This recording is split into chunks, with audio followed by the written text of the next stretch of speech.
I'm Peter Adamson, and you're listening to the History of Philosophy podcast, brought to you with the support of the Philosophy Department at King's College London and the LMU in Munich. Online at historyofphilosophy.net.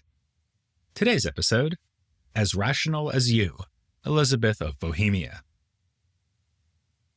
In an influential essay published in 1997 under the title Disappearing Ink, Eileen O'Neill pointed to what she called the pressing, mind-boggling, possibly scandalous fact that women were at that time almost entirely absent from standard histories of early modern philosophy. This despite the profusion of early modern women who did do philosophy, many of whom were prominent in their own day. In the essay, O'Neill offers a variety of explanations for this exclusion, ranging from sexist assumptions on the part of intellectual historians to changing fashions that led away from certain topics and styles in philosophy. But she also points to a more straightforward factor: the ink may not have appeared in the first place, at least not under the names of the authors. Women often chose to publish anonymously. Men did that too, of course, but it was an especially tempting option for a woman author wary of provoking opposition, outrage, or contemptuous dismissal. And then some women were unwilling to see their ideas in print at all. After Descartes' death in 1650, his friend Chanute asked Princess Elisabeth of Bohemia for permission to publish the letters she had written to him. She refused to allow it, with the result that, for more than 200 years, only Descartes' side of the correspondence was available. It was not until her letters were rediscovered and published in the 1870s that scholars gained access to them. And thank goodness, because they document the ideas of one of Descartes' most perceptive and sympathetic critics. They also tell us a good deal about Elisabeth's own philosophy, more than we could ever learn from his responses to her. Her letters complement the collected objections written against the Meditations by Mersenne, Gassendi, Hobbes, and others. But they respond to a wider range of his thought and solicit a wider range of reflections from Descartes, including his last major work, a treatise on the passions written at her behest. In their exchanges, he's less defensive than in his replies in response to the objections to the Meditations, and he's more inclined to expand on and modify his previous ideas. Though Elisabeth fairly bombards him with objections of her own, the general tone is not adversarial. Instead, we have two philosophers thinking together through core problems in Cartesian thought and trying to apply its lessons to their own lives. It is also a meeting of equals. As royalty, Elisabeth is Descartes' socio-economic superior, yet this is balanced out by the fact that she treats him as a philosophical authority and source of advice. They are also of one mind when it comes to preventing the dissemination of their correspondence. At one point, they even consider writing in code to keep the conversation from prying eyes. Both had good reason to maintain discretion.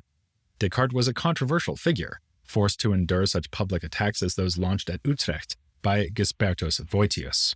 And Elisabeth was a figure of political significance, born in 1618 as one of 13 children produced by the Palatine Elector and King of Bohemia, Frederick IV. Through her mother, she was the granddaughter of James VI of Scotland and I of England, and Charles I was her uncle. That's the king who was executed in the English Civil War. That event was one of only many calamities that befell Elisabeth and her family before, during, and after her correspondence with Descartes. After her father was deposed, the family was forced to seek shelter in the Netherlands, which is why her letters to Descartes were written from The Hague. It was also in the Netherlands that the two were able to meet in person from time to time between 1643 and 1646. Finally, in 1648, the family regained partial control of their territory in the German Rhineland, the Palatinate. In 1651, the year after Descartes' death, Elisabeth traveled there and helped her brother Charles to revive the war-torn area. They refounded the University of Heidelberg, where Elisabeth encouraged the uptake of Cartesian ideas as she had previously done in Berlin and Wolfenbüttel. At Heidelberg, she was even referred to as a source of instruction in Cartesian philosophy for some students, which is extraordinary given the almost total exclusion of women from university life in this period.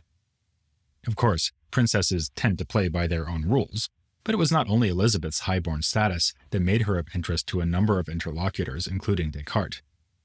She was renowned for her intelligence, called La Grecque by her own family in recognition of her mastery of ancient languages.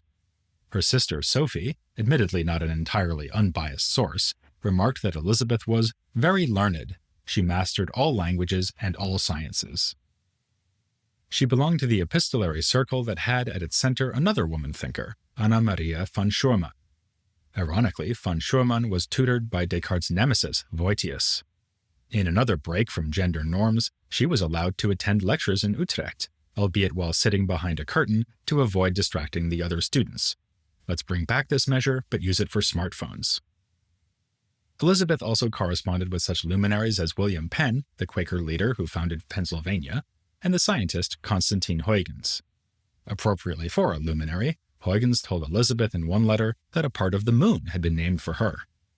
She took less of a shine to other thinkers of the period, declaring herself unimpressed by the objections brought against the meditations by Hobbes and Gassendi, and also finding little of value in the ideas of Kenelm Digby.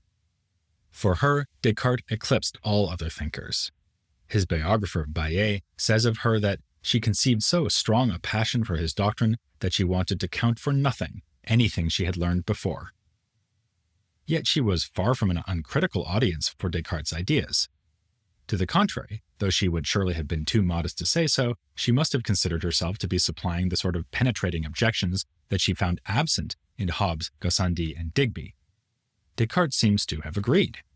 It was not only her royal status that appealed to him, though that surely helped, but her concise and precise way of exposing potential weak points in his philosophy. He also appreciated her impatience for scholastic philosophy. He alludes to this in his work Passions of the Soul, whose preface says that he wrote it for a princess whose mental powers are so extraordinary that she can easily understand matters which seem very difficult to our learned doctors. He had not changed his mind about her since his first acquaintance with Elisabeth in 1642, when he wrote to a friend, "I think more of her judgment than that of those doctors who, for laws of truth, prefer the opinions of Aristotle to the evidence of reason." When they took up correspondence, they discussed mathematical topics, and she amazed him with a solution to a problem he set her. And, by the way, she did allow their letters on mathematics to be published in full during her lifetime, unlike the letters on philosophy. They also discussed problems in natural philosophy, such as magnetism. As this suggests, Elisabeth and Descartes shared broad interests. She was engaged in the construction of microscopes and telescopes, and read the reports of the Royal Society. The correspondence between Elisabeth and Descartes is, however, dominated by more abstract philosophical concerns, in particular mind-body dualism and ethics.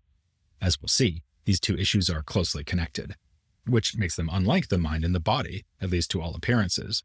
According to Descartes, soul and body are not intimately connected, but radically distinct, one a thinking, unextended being, the other nothing but extension.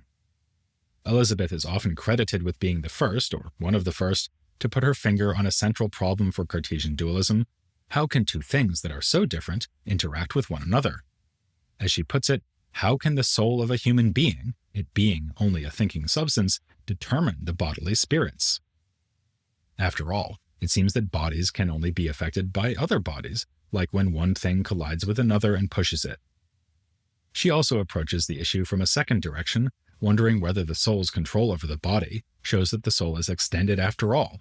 Elisabeth admits that she has never been able to understand an incorporeal or unextended substance as anything but a negation of matter, and adds that it would be easier for me to concede matter and extension to the soul than to concede the capacity to move a body and to be moved by it to an immaterial thing. Here, she is not so much asking Descartes to explain interaction between soul and body as taking that interaction for granted and suggesting that it may disprove his theory of the soul. Notice that with this move, she is in effect pushing his rejection of scholasticism one step further than he had. As we saw, Descartes denied that the body has a substantial form that gives it its vital powers. Rather, it is simply extension. From the Aristotelian theory of soul, Descartes retained only the disembodied mind. Now Elisabeth is proposing that even the mind is an extended thing, since if it were not, it would not be able to move or control the body. Where Descartes moved from Aristotelian vitalism to his own dualism, Elisabeth now threatens to shift from Cartesian dualism to full-blown materialism.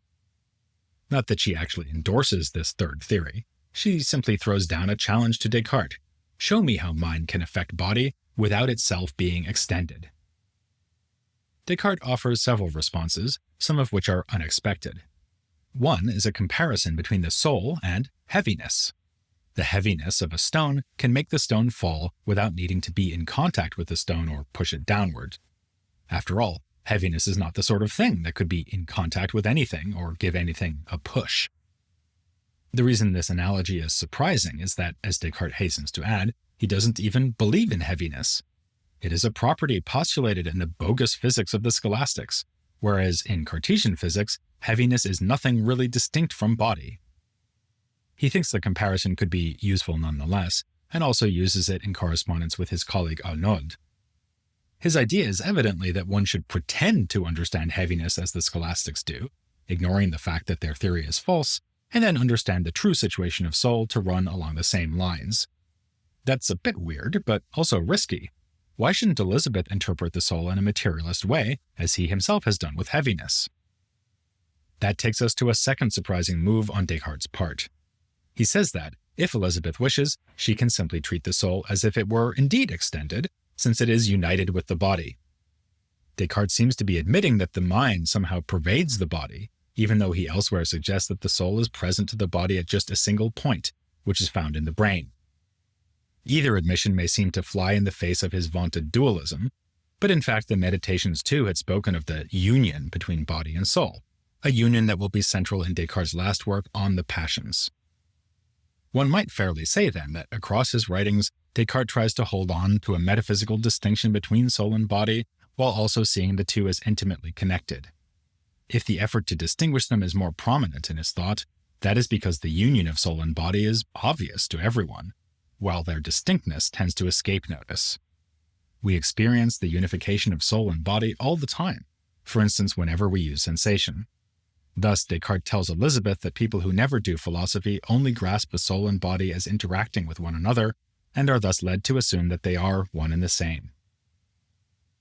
Perhaps because this conversation was interrupted by events such as the Voitius affair in Utrecht, or perhaps because the two reached a stalemate, the debate between Descartes and Elisabeth over the mind-body problem breaks off without a resolution. And if Elisabeth was left unsatisfied, she wasn't the last to feel that way. Subsequent philosophers have often seen Descartes' attempts to explain soul-body unity as inadequate. One of his leading modern interpreters, Dan Garber, went so far as to write a piece called What Descartes Should Have Told Elisabeth. Garber points out that the soul isn't the only immaterial unextended cause in Descartes' system. There is also God. And as we saw a few episodes back when looking at Cartesian physics, there's a case to be made that for Descartes, all bodily motion is caused by God. When one rock hits another, it is not truly the physical impact that causes the second rock to fly off at an angle, but God who is making that happen.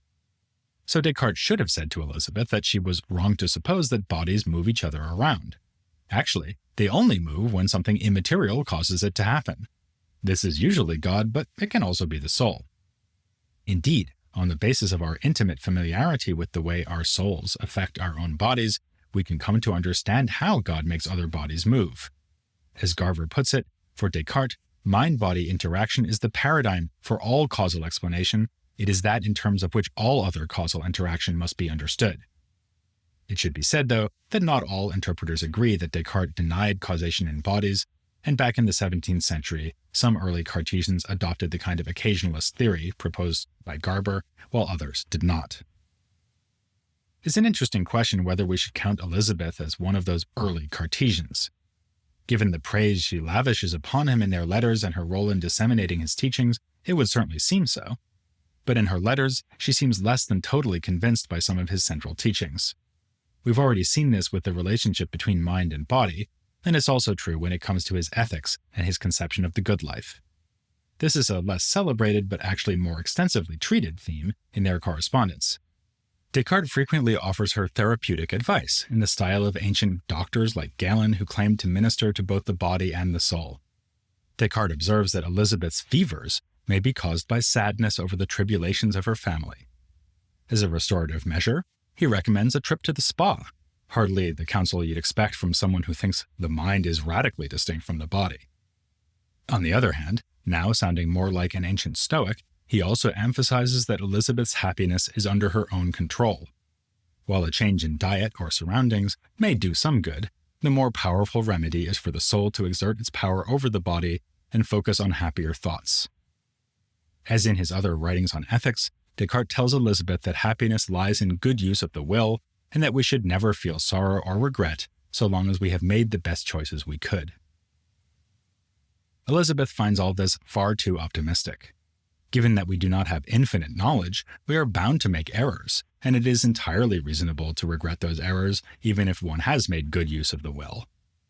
Indeed, she presents herself as someone who has tried to do her best but suffered anyway. If my life were entirely known to you, she tells him, I think the fact that a sensitive mind, such as my own, has conserved itself for so long amidst so many difficulties, in a body so weak, with no counsel but that of her own reason, and with no consolation but that of her own conscience, would seem more strange to you than the causes of this present malady. That reference to her weak body may allude not just to her general infirmity, but to her gender. On the previous page, she is just admitted to being vulnerable to the weaknesses of my sex, so that it is affected very easily by the afflictions of the soul. She may be teasing Descartes here, as she almost certainly is when she elsewhere writes to him, If I were as rational as you, I would cure myself as you have done. But teasing or not, she is making a crucial philosophical point. It is far from obvious that the soul can simply exert its will over the body in the way Descartes seems to be imagining. Just consider, says Elisabeth, that there are diseases that weaken or wholly destroy the power of reason. These can put even the most moderate man at the mercy of his passions. Her conclusion, then, is that the good life is not only a life of the mind. Under the pressure of these arguments, Descartes offers a number of qualifications. His ethics is demanding, he admits. To follow it, one must be very philosophical, he says, and it's relevant only to those who have free use of their reason. He also admits that the effects of the body on the soul may be unavoidable in some cases, though once their initial force has subsided, he is convinced that one can regain one's tranquility of mind. Yet, in another way, his ethics is less demanding than it may seem. Ultimately, we're only trying to judge well and then adhere to the judgments we have made, and it is fine to do this by adhering to the generally accepted morality of our society in accordance with the first maxim of the provisional morality I mentioned last time. Elisabeth seems to be somewhat less conservative in this respect. She chafes at social expectations rather than seeing them as a guide to a good enough moral code. One letter complains to Descartes of the burden of unreasonable customs. She is constrained to abide by the impertinent established laws of civility by graciously playing hostess to an unending stream of tiresome visitors seeking her favors. They deprive me of real goods so that I might give them imaginary ones, she says, presumably meaning that she would rather be free to spend her time on science and philosophy, like Descartes. This difference of perspective between the two is also shown by their contrasting reactions to Machiavelli's The Prince. It was Elisabeth who proposed that they read and discuss this notorious work, using it as a source for reflection on politics. Similarly, the two had read Seneca together to explore Stoic ethics. That was Descartes' idea, but once he had a closer look, the ancient Stoics struck him as insufficiently exact, a mild criticism compared to his scathing review of Machiavelli's immoral counsels. Elisabeth is more favorable. She points out that the cynical measures proposed by Machiavelli concern the establishment of a new state, when every ruler is vulnerable, and, realistically enough, assume that surrounding states are ruled by unscrupulous rivals. Under such circumstances, a prince might indeed have to cut a few ethical corners. A small evil now might be justified because it wards off a greater evil in the future, as when a ruler crushes dissent to prevent civil war.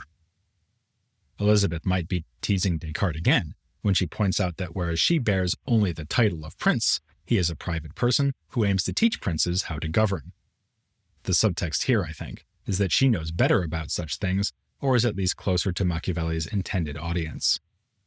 Unlike Descartes, Elisabeth did indeed face difficult political decisions in her life, whether to accept a favorable marriage which would have demanded her religious conversion, and she refused, and whether to offer the religious group called the Lavadists to Hereford Abbey when she became its head late in life, and controversially, here she decided to do so.